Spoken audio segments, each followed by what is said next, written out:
Hey everyone, Sula here from Misty, Hilltops.com. Thanks for stopping by.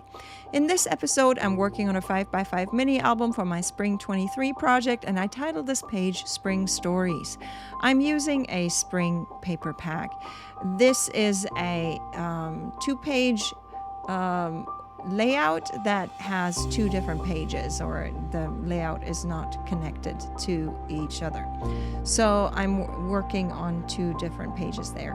So I'm starting with putting the background patterned paper down, and I try to keep the background the patterned paper a little more on the subdued side, so it's not crazy patterns, crazy strong, so that it doesn't get too busy. So this is just a wood grain pattern, and then I created this a little pocket. I used some of my silhouette files to create this pocket, and then I just used a silhouette to cut it out. But here I am first preparing the photos, and they will go on a photo mat, and then I also die cut this tag on which I then did a stamp that looks like a plaid or a tartar pattern.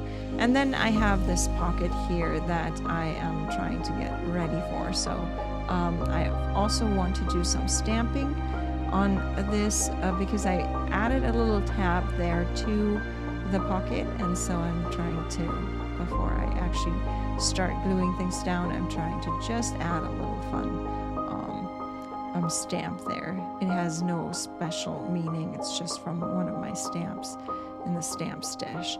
Then I also prepared a little paper to cover the pocket, and now that is what I'm gluing down now, and now I can just fold over the flaps and then glue everything to the page there. And I'm starting with just the one large flap to already adhere this to the page, and then it's easy for me to do the glue on the two side flaps there.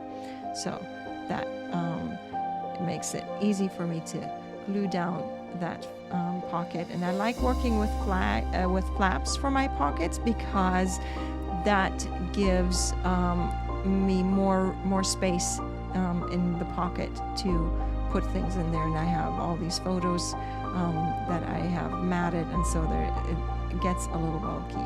You see, I also created a flower. This is from a die cut set, and then I watercolored it, and here I have, now I'm moving on to the next page. I am working with little rectangles there.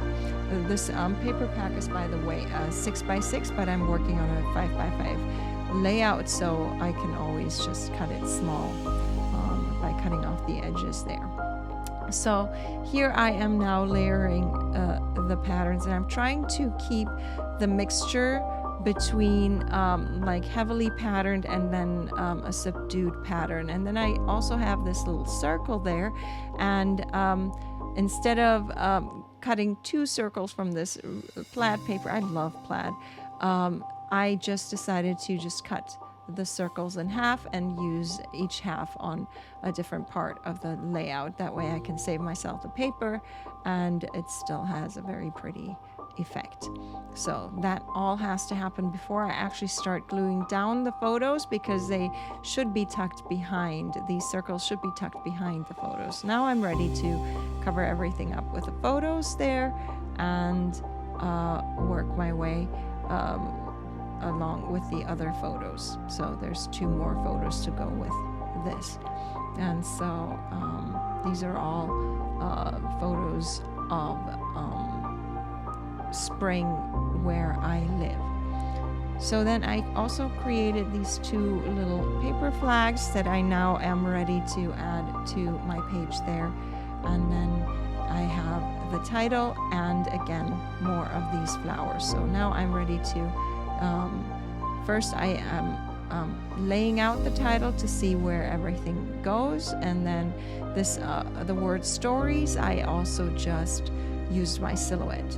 I think even I might have, the other one might be either a silhouette cut or one of my die cut alphas. I invested in a bit of alphas there because I think they're just fun to use, and I can create super fun titles with anything I'm